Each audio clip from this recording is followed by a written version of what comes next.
바로 3차 신경통에 대해서 이야기하려고 합니다. 뻔한 말, 애둘러서 하는 말, 애매모호한 말 이런 거 없습니다.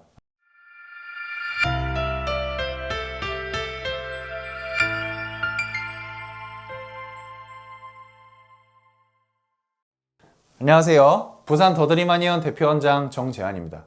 오늘은 많은 분들이 극심한 고통 속에서도 제대로 된 치료를 못 받고 계신지는 바로 3차 신경통에 대해서 이야기하려고 합니다. 오늘은 이 3차 신경통이 왜 생기는지, 그리고 어떻게 하면 좋아질 수 있는지 아주 구체적으로 말씀을 드리겠습니다. 뻔한 말, 애둘러서 하는 말, 애매모호한 말 이런 거 없습니다. 아주 구체적으로 말씀을 드리도록 하겠습니다. 이 3차 신경통은 의학계에서 인간이 경험할 수 있는 가장 극심한 통증 중 하나라고 부르는 질환입니다. 세수를 하다가, 밥을 먹다가, 심지어 바람만 스쳐도 전기가 통하는 것 같은 아주 충격적인 통증이 발생하죠. 그런데 이 고통을 몇 년째 달고 사시고 약을 먹어도 낫지 않고 수술을 해도 제발 해서 고생하시는 분들이 참 많습니다. 오늘 그 답답함과 궁금증을 해결해 드리도록 하겠습니다. 잘 따라와 주세요. 3차 신경은 뇌에서 얼굴로 뻗어나오는 12개의 뇌신경 중 5번째 신경입니다. 이름처럼 세 갈래로 나뉘어서 이마, 뺨, 턱 아래까지 얼굴 전체의 감각을 담당합니다. 이 3차 신경통은 3차 신경이 압박되거나 자극을 받거나 혹은 염증이 생겨서 발생하게 됩니다. 현대의학에서는 주로 뇌혈관이 3차 신경을 누르기 때문이라고 설명을 하죠. MRI에서 뇌동맥이 3차 신경 뿌리 부분을 압박하는 게 확인이 되기도 합니다. 바로 이 뒤쪽에서요. 그런데 여기서 중요한 질문이 있습니다. 왜 뇌혈관이 신경을 누르게 됐을까요?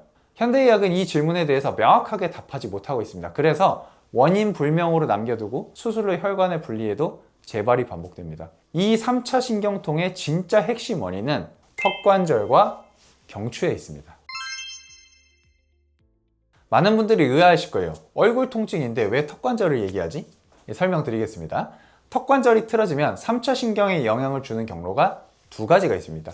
첫 번째 경로는 턱관절이 직접적으로 3차 신경을 압박하는 겁니다. 턱관절은 이제 이렇게 귀 앞에 있는데요.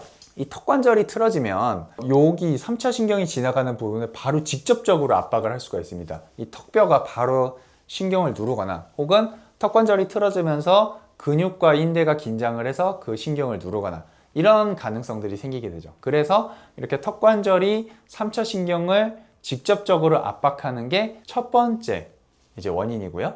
두 번째는 경추를 통해서 간접적으로 압박이 되는 겁니다. 3차 신경은 이렇게 앞쪽으로는 얼굴 쪽으로 가고요. 뒤쪽으로는 목 근육을 향해서 갑니다.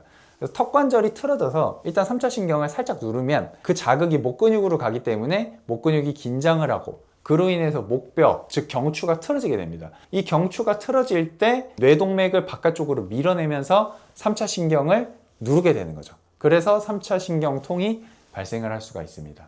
어느 경우든 결국 턱관절이 틀어져서 또 경추가 틀어져서 이 3차 신경을 누르는 게 이제 핵심적인 원인이 되는 것이죠. 이 3차 신경이 직접적으로 턱관절에서 눌리는 거, 그 다음에 경추가 틀어져서 또 3차 신경이 눌리는 거, 이 두 가지 경로를 동시에 해결하지 않으면 어떤 치료를 해도 근본적으로 낫기가 어렵습니다.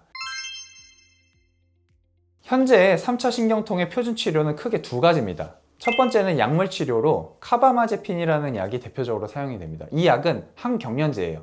신경의 흥분을 억제해서 통증 신호를 차단해 줍니다. 초기에는 효과가 있는 분들도 있어요. 그런데 문제가 있어요. 시간이 지날수록 내성이 생겨서 용량을 계속 올려야 되고요. 그 다음에 어지럼증, 인지기능 저하, 간 독성 같은 부작용이 생깁니다. 무엇보다도 약이 원인을 없애주는 게 아닙니다. 신경에 눌리는 상황은 그대로인데 통증 신호만 막아두는 거죠. 두 번째 치료는 수술 치료로 미세혈관 감압술이 있습니다. 이 뇌 속에서 3차 신경을 누르는 혈관을 직접 분리해내는 수술을 말하는데요. 초기 성공률은 높은데 재발이 좀 잘 돼요. 별로 권해드리지가 않고 또 수술한 뒤에 조금 괜찮다가 다시 재발을 해가지고 다시 수술하려고 딱 열어보면 이번에는 혈관이 신경을 안 누르고 있네?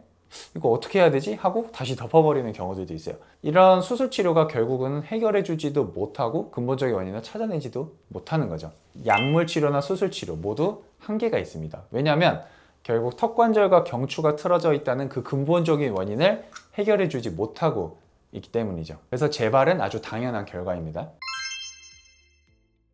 왜 턱관절의 구조적 치료가 필요할까? 이거 한번 다시 정리를 해볼게요. 3차 신경통의 핵심은 이 3차 신경이 만성적으로 압박받는 환경입니다. 그리고 그 압박받는 환경을 만드는 것은 턱관절과 경추가 틀어진 거예요. 또 경추가 틀어지는 거는 결국 턱관절이 틀어진 게 원인이기 때문에 결국에는 턱관절이 가장 근본적인 원인인 거죠. 그래서 치료의 방향은 아주 명확합니다. 이 턱관절을 제자리로 돌려놓는 구조적인 교정이 반드시 이루어져야 합니다. 턱관절이 정상 위치를 찾으면 3차 신경을 직접적으로 압박하는 게 해소되고, 또 경추의 틀어짐이 바로잡히면서 또 3차 신경이 눌리는 게 해소가 됩니다. 그래서 이것 때문에 저희가 한의원에서 TBT 치료를 통해서 이 3차 신경통을 치료하게 됩니다. 이 TBT는 턱관절 교정장치를 이용해서 턱관절을 제자리로 위치시키는 교정치료입니다. 이 교정장치는 크게 두 가지가 있는데요. 하나는 맞춤형, 하나는 표준형입니다. 이 맞춤형 장치는 이 치료의 핵심이에요. 환자분의 현재 턱관절 상태를 아주 정밀하게 분석해서 제가 직접 한의원에서 바로 제작을 해드립니다. 1분이면 제작이 되거든요. 의료용 지점토를 이용해서 하기 때문에 바로 그 자리에서 제작이 가능합니다. 그래서 환자분의 턱관절은 이 제가 맞춤형 장치를 만들어 드릴 때마다 한 단계씩 제자리를 찾아갑니다. 그래서 오실 때마다 맞춤형 장치를 계속해서 제작을 하게 됩니다. 이게 치료의 핵심이고요. 두 번째는 표준형 장치입니다. 표준형 장치는 치료 효과를 유지시켜주는 역할을 합니다. 제가 맞춤형 장치를 이제 만들어 드렸지만 이게 일상생활에서도 치료 효과가 유지될 수 있도록, 또 통증이 덜할 수 있도록 집에서도 일상생활에서도 착용 가능한 게 이 표준형 장치입니다. 이 두 장치, 맞춤형과 표준형이 함께 이루어진다면, 이 치료가 함께 이루어진다면 치료 효과가 빠르고 아주 안정적으로 이어지게 됩니다.